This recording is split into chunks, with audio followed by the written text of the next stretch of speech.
vamos a tratar de relacionar lo que vimos en la unidad 0 y después de alguna manera fuimos trabajando en la unidad 1, la unidad 2, la unidad 3 y vamos a también trabajar acá en esta unidad 4.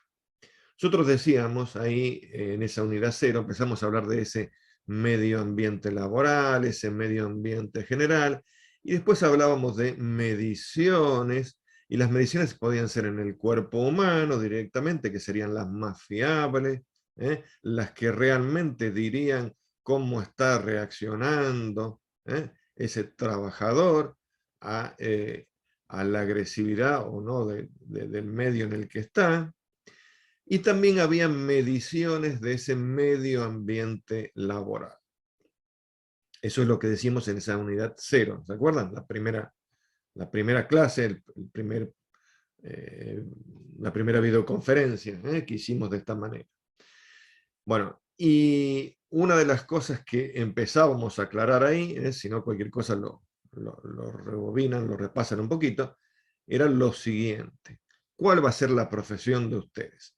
La profesión de ustedes va a ser higiene y seguridad en el trabajo. También discutimos esto de la terminología, si fue evolucionando, o el concepto, si fue evolucionando, si el concepto de salud o no, o lo podemos seguir llamando higiene, ¿está? Y ustedes iban a trabajar fundamentalmente ¿en qué? Iban a trabajar fundamentalmente en lo que sería la prevención.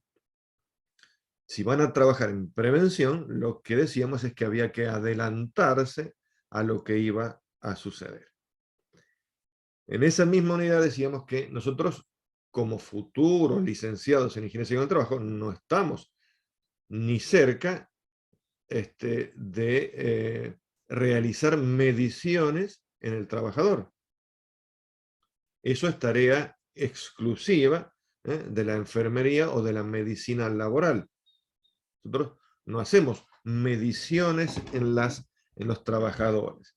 Entonces, ¿cómo se resuelve esto acá? ¿Cómo se resolvía esto? Esto se resolvía de la siguiente manera. Entonces, nosotros íbamos a hacer mediciones de ese medio ambiente laboral, de ese medio ambiente que lo circunda, y conociendo la relación que existe con la reacción humana de la mayoría de las personas, íbamos a hacer prevención en función de eso. O sea, nos íbamos a anticipar a los hechos, pero haciendo mediciones de ese medio ambiente. Esta idea es fundamental. Si no entendemos esta idea, es como que todo lo que estamos diciendo no terminamos de cerrarlo, ¿no es cierto? La idea es esta. Entonces nosotros vamos a hacer mediciones de ese medio ambiente. ¿Está bien? Bien. Y por otro lado, si estamos hablando del tema de sonido, todavía no hablamos de ruido, ya vamos a hablar dentro de un rato, pero estamos hablando de sonido, entonces, y lo relaciono con esas tres preguntas que le comenté recién, que hablamos en la clase pasada. El sonido se produce por un fenómeno eminentemente físico. El sonido se propaga sobre un medio, generalmente será el aire.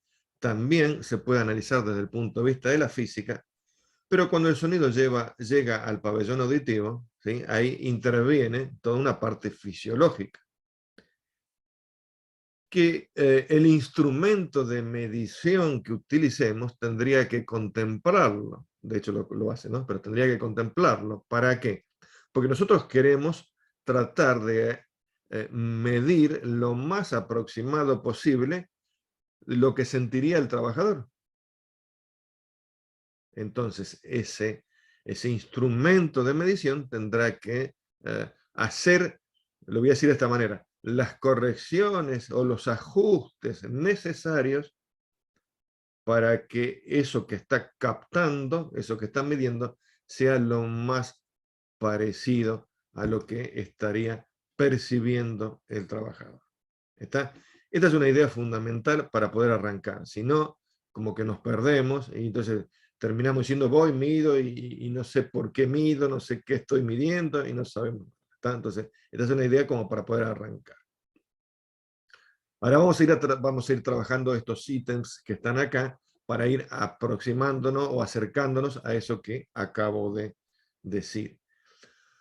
Para lo cual, el primer apartado acá lo que intenta hacer es como aclarar algunos de esos conceptos, porque si no, lo mismo que dije recién, ¿no? Terminamos confundiendo lo bueno, qué es una ponderación, qué es una integración, qué es un promedio, qué es una proyección. Esto acá lo puede hacer un instrumento, lo podemos hacer de manera manual con calculadora, papel y lápiz. ¿Está? Entonces vamos a ir interpretando estas cosas. Bien. Vamos a llegar al último de todo, a decir que el nivel de presión sonora tiene una ventaja enorme y representa una medida objetiva y bastante cómoda del sonido, ¿sí? El nivel de presión sonora. Pero tiene la desventaja de que está lejos de representar con precisión lo que realmente percibe el oído. Pero vamos a ver que esto se va a tratar de subsanar o se va a tratar de resolver en cierta manera con unos ajustes que le vamos a dar al instrumento. ¿Ok? Bien. Entonces, esto sería un repaso. Esto en el 4B, en el juego de diapositivas 4B, ya vimos una placa muy parecida a esta, o la misma placa está acá, donde decíamos que el oído humano no responde de modo proporcional, o sea, de modo lineal, a los cambios en la intensidad acústica del sonido. O sea, por supuesto que interpretamos si un sonido es más intenso que otro, eso no nos cabe duda, pero no podemos precisar si es el doble, si es el triple, si es el cuádruple. Está ahí ese ajuste que tenemos que tener en cuenta. ¿Está? En el primer párrafo ahí que está en rojo, si la intensidad se duplica, la sensación sonora no se duplica, no se oye el doble de alto, o sea, como si fuera el doble de volumen. ¿Está? Esto es una de las cosas que tenemos que tener en cuenta, ¿sí?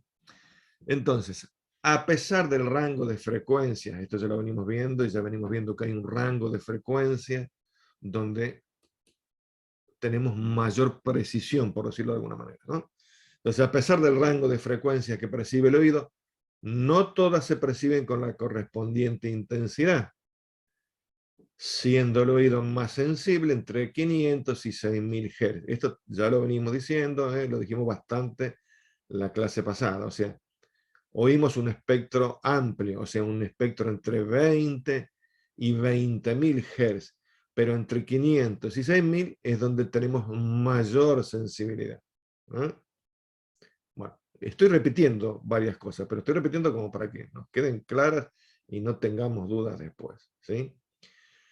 Las curvas isofónicas, que son esas que están representadas en el gráfico que ustedes están viendo, tienen igual sonoridad. O sea que esas curvas escucharíamos un sonido más o menos igual. Y esto también lo terminé aclarando cuando terminé el último juego de diapositivas de la clase pasada. ¿Está bien? El último párrafo dice, se pueden determinar dos sonidos que se perciban igual de fuertes, o sea, igual de intensos, ¿está bien? Aunque tengan diferentes frecuencias e intensidades, ¿está? Si yo sigo alguna de esas curvas ahí, me doy cuenta de eso, ¿no es cierto? Porque ¿dónde leo la intensidad? Lo leo en la escala de la izquierda, en la escala vertical de la izquierda. Entonces, ¿qué voy a encontrar? Y que a una frecuencia, perdón, lo leo sobre la curva, ¿está? Entonces, no sé, tomen el de 40, por ejemplo. Eso se mide en fonios, pero bueno. El de 40, o sea que yo voy a interpretar un sonido como de 40 fonios a una frecuencia y a una intensidad determinada, pero también lo voy a interpretar de 40 a otra frecuencia y a otra intensidad. Eso se ve a través de la curva. Bueno, hay un video, el 432, que está indicado ahí al pie de la diapositiva, donde ustedes pueden ver esto acá dicho de otra manera o con algún minuto más de tiempo, como para explayar un poquito más. Ahí me explayo un poquito más en el tema. ¿Está? Bien. Al medir un nivel sonoro de un sonido complejo, hay que modificar el resultado para que se aproxime a la respuesta que tiene el oído. Eso es lo que dije recién a manera de introducción, ¿no es cierto? O sea, el instrumento, si yo no toco ningún botón selector, el instrumento lo que me está determinando es el sonido que está llegando al pabellón auditivo. Punto. No me está midiendo lo que interpretaría nuestro cerebro en función de intensidades y de... ¿Está? Entonces, esos instrumentos, sigo leyendo, para reflejar la respuesta del oído, tienen incorporados unas curvas de ponderación. ¿Qué significa eso? Unas correcciones que a través de medios electrónicos realiza el instrumento. Entonces, para frecuencias bajas, por ejemplo, frecuencia de 50 Hz, le aplica una corrección. ¿Qué corrección le aplica? La que se suponía en ese momento que había que aplicar para simular de la mejor manera posible lo que interpretaba el oído. ¿Van siguiendo con esta idea? ¿Está? Entonces, el instrumento tendrá incorporadas, nosotros lo vemos a través de una tecla, ¿no? Se pone una tecla para que corrija, punto, nada más. ¿Está bien? El instrumento lo hace sin que nosotros nos demos cuenta de eso, hace esas correcciones. ¿Está bien?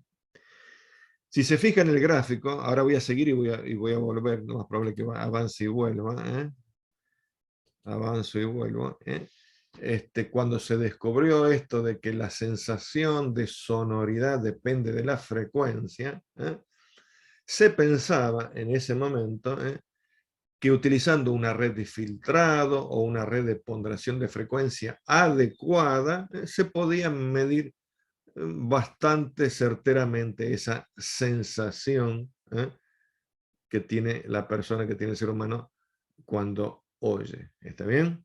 ¿Sí? Si ustedes se fijan, lo que está haciendo en el gráfico es para interpretarlo, lo hace esto electrónicamente el instrumento, ¿no es cierto? Lo que hace es, le descuenta, fíjense que son valores negativos la mayoría, le descuenta, entonces en presiones bajas, le descuenta algo, y en presiones muy altas, para el otro lado, ¿no? Presiones muy altas también descuenta algo. Eso es lo que hace el instrumento. ¿Para qué? Y para llegar a algo parecido a esto que está acá en el gráfico. ¿Está? Para llegar a algo parecido. ¿Está? Bueno, entonces esto era lo que se pensaba en ese momento.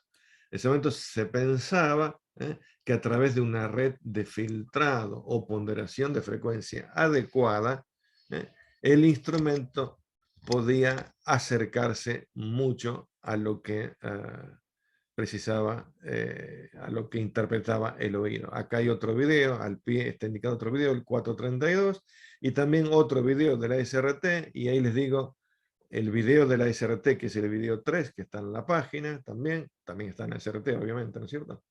Es de 24 minutos, pero les digo ahí que a partir del minuto 3,25 habla exclusivamente de esto. O sea, si ustedes quieren verlo más rápido, ven directamente en el minuto 3,25, y después en otros momentos ven el video completo o como ustedes quieran. Esto es para no perder el foco. En el cartelito que está con fondo celeste, lo que se lee es lo mismo que acabo de decir, ¿no es cierto? Que la gráfica anterior muestra en ordenada los decibeles que habría que restar o sumar, en el caso de frecuencias medias hay que sumar apenas un poquito, al nivel de presión sonora medido sin ponderar. ¿Está? Pero eso lo hace el instrumento, no tenemos que preocuparnos de eso. ¿Está? Bueno, y estas son entonces las curvas que cuando se comenzó con este estudio se pensó que eran las adecuadas. ¿Está bien? Entonces, ¿qué se pensaba? Que con 3 redes de ponderación de frecuencia la cosa se resolvía maravillosamente. Entonces se pensó en una red de compensación o red de ponderación A para sonidos cercanos o alrededor de los 40 decibeles, una red de ponderación B para sonidos alrededor de los 70 decibeles, una red de ponderación C para sonidos alrededor de los 100 decibeles. Ahora, si los decibeles era una unidad de medida que poníamos de prepo, esa era la terminología que yo usé en la clase pasada, eso lo pueden ver, bueno, los que estuvieron en clase, si no los que vieron los videos, vieron que yo digo una cosa parecida, digo esto, pero ahora encima está corregido ese valor. Entonces, para no meter la pata, tengo que aclarar. Valor instrumental, pero corregido. Entonces, ¿cómo me doy cuenta que está corregido? Y tengo que cambiar ese símbolo de esa unidad de prepo que le poníamos. Entonces ahora ya no serán decibeles solamente o decibeles solo. Ahora serán o decibeles A, o decibeles B, o decibeles C. ¿Por qué? Porque el instrumento corrigió ese valor de lectura. ¿Está? ¿Hasta ahí vamos? ¿Sí? A ver si con el dedito me dicen que sí o que no, no sé. Bueno, muy bien. No se me duerman, ¿eh? Muy bien, avanzamos. Entonces, bueno, acá está un poquito más explicado. Hay algunas cosas que voy a ir un poquito más rápido porque son de una lectura bastante más sencilla. Me voy a concentrar en las cosas que por ahí nos pueden presentar un poco más de dificultad. Ahí marqué dos. ¿Por qué? Porque son las que se están utilizando. La ponderación A, la más utilizada, la que mejor refleja la respuesta del oído humano para niveles habituales de ruido. ¿Está bien? Y la C es la que se ajusta para medir sonidos muy altos y de corta duración. ¿Está? Entonces, dicho en criollo, en la práctica suele utilizarse la curva de frecuencia A para todos los niveles, salvo para los sonidos pico, donde suele utilizarse la C, y eso está indicado también en la normativa. Entonces, ¿qué estoy diciendo con esto? Que la B no se utiliza. Es más, los instrumentos ya ni siquiera tienen una curva de frecuencia B. ¿Está bien? O sea, esto se fue viendo con la evolución del tema. O sea, se siguió estudiando, más tecnología, mejores instrumentos, etcétera, etcétera. Entonces se vio que había era lo más, y ya estaban las normas a nivel de distintos países ya redactadas y todo, entonces la cosa era bastante complejo, ir para atrás y volver a hacer todo una teoría nueva. Entonces se decidió eso, se decidió que se utilizara esa curva de ponderación A para ruidos, que ahora los vamos a clasificar, y para los ruidos violentos, vamos a llamar así, o picos, utilizar la curva C. Bueno, y esto lo vamos a mencionar dentro de un rato, pero no lo vamos a analizar muy a fondo porque vamos a perder, no quiero que perdamos la idea de lo que apuntamos, que es bastante largo. Si se desean más detalles de una señal que es compleja, o sea, un sonido complejo en un ambiente laboral, bueno, habrá que hacer otro análisis, que sería un análisis a través de octavas o de tercio de octava. La SRT habla de esto en los videos, está bien, pero bueno, yo no me voy a concentrar todavía en esto acá para no complicar las primeras ideas a las que quiero llegar, ¿sí? Bueno, y lo otro que convendría preguntarnos ¿es realmente logarítmica la respuesta del oído? Porque hasta ahora veníamos diciendo que la respuesta del oído humano se asemeja al logaritmo, etcétera, etcétera. Bueno, así están todas las normativas de la mayoría de los países, ¿está? Incluso la normativa internacional que se toma como base. La pregunta ¿es realmente logarítmica? Y bueno, con el avance de la ciencia, con el avance de la tecnología, se llega a decir, algunos dicen que más que logarítmica es exponencial, con un determinado exponente. Pero bueno, esto lo dejamos para el purismo de la ciencia, que nos interesa porque en algún momento lo más probable es que se empiece a trabajar de esta manera. Pero bueno, por ahora todas las normativas y los instrumentos están trabajando con esa respuesta logarítmica. ¿Está claro esto? Está claro que esto podría llegar a cambiar, pero no significa que estamos muy, o sea, que están muy errados, sino significa que se va mejorando, se va mejorando a nivel fino, ¿no es cierto? Se va mejorando esto. Bueno, ¿qué hablamos hasta ahora? Hasta ahora hablamos de lo que sería una escala de ponderación de frecuencias. Hasta ahora hablamos de eso, ¿está bien? Pero también podríamos hablar del tiempo de respuesta y ahí hablar de lo que sería una ponderación del tiempo. ¿Está? Algunos lo llaman ponderación del tiempo, otros lo llaman de otra manera. ¿Está bien? Pero esa es otra selección. Ahí yo voy poniendo imágenes de sonómetros donde se ven, son un botoncito o una tecla, como puse acá, o ahí una tecla o un botoncito que uno va, donde va cambiando la selección. ¿Está bien? Entonces, tiempo de respuesta. Bueno, como son circuitos electrónicos, también los que lo diseñan pueden ajustar esos tiempos de respuesta y van a estar relacionados con ¿qué? Con la velocidad con que se toman las muestras. Y entonces hay 4 tipos de velocidades. Después vamos a ver que por ahí se simplifican en 2, como pasó con la ponderación de frecuencia. Y ese tiempo de respuesta es el lento, donde se toman valores segundo a segundo. La normativa argentina va a decir eso. Para medir ese tipo de ruido tiene que estar el selector en lento y la curva de ponderación en A. La legislación argentina lo dice expresamente. ¿Está bien? Y la otra sería rápida, valor promedio en 125 milisegundos. ¿Qué quiere decir esto? Que toma los valores mucho más cercanos. En vez de tomarlos cada segundo, lo toma en una fracción de segundo. Sería en un octavo de segundo, esto acá, si no me equivoco. ¿Está bien? ¿Sí? Lo va tomando en periodos más cortos.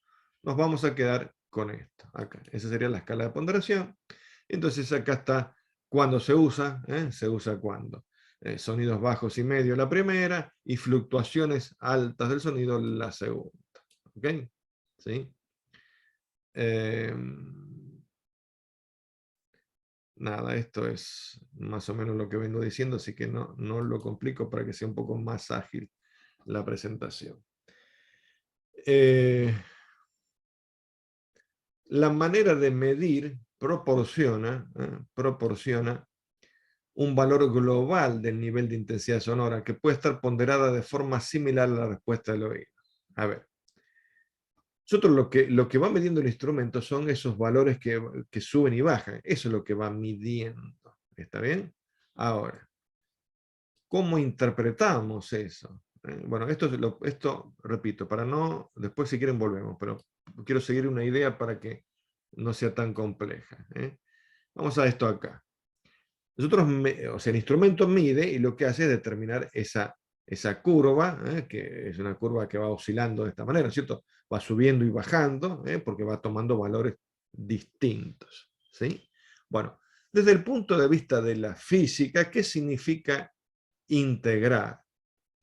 Integrar significa, lo estoy diciendo de manera sencilla, no me vayan a poner un profesor de matemática después porque estoy simplificando, ¿no es cierto? Mediante la operación matemática de integración, lo que se puede hacer es calcular el área debajo de la curva.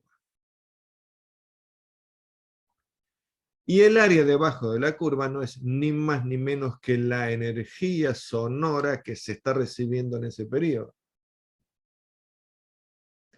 O sea, que si podemos calcular el área, conoceremos la energía sonora que recibió el trabajador. ¿Está? Bueno, eso lo podemos hacer manualmente, de esta manera, o sea, manualmente mediante matemática, ¿no es cierto?, mediante integración. Se puede simplificar y sin llegar a la integración hacerlo geométricamente. Fíjense que ahí estoy rectificando la curva con rectángulos o con trapecios, y podría calcular el área de cada trapecio, o, gracias a Dios, lo puede hacer directamente el instrumento y nos ahorramos todo esto. Entonces el instrumento puede hacer esa integración. Y si el instrumento hace esa integración, lo que me está dando es el valor de la energía acumulada durante ese periodo que midió. O sea, fíjense que primero lo que veo es el gráfico de la medición, ¿no es cierto? Este de acá. Y después, ¿qué veo?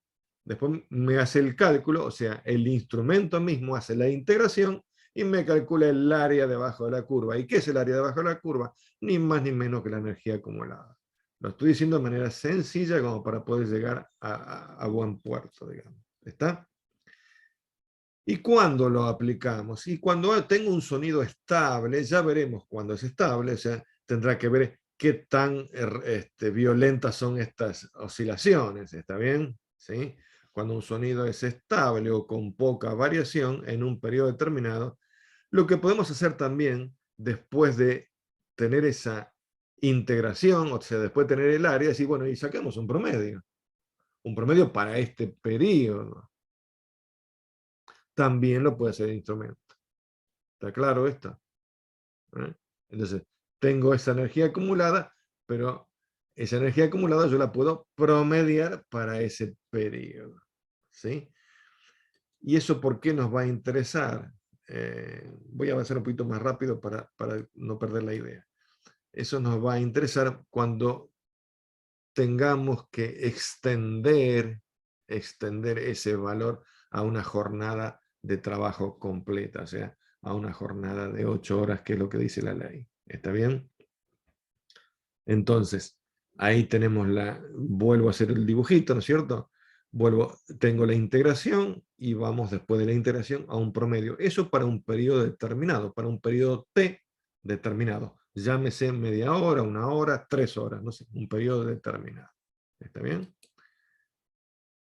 ¿Y qué es la proyección? Yo lo llamo proyección porque si no después a veces confundimos los términos. Entonces yo opté por llamarlo proyección, que es por ahí a lo mejor no es el término más utilizado, pero ¿qué quiere decir esto? Que si yo tengo una exposición al ruido de, por ejemplo, vamos a suponer de 2 horas en el trabajo y el resto, o sea, las 6 horas restantes no tengo exposición, la ley me dice, bueno, ¿cuánta energía sonora recibió en la jornada laboral? Entonces yo tengo que ir del valor ese de 2 horas a las 8 horas, o sea, ver cuánto influye eso en las 8 horas. Es ni más ni menos que eso.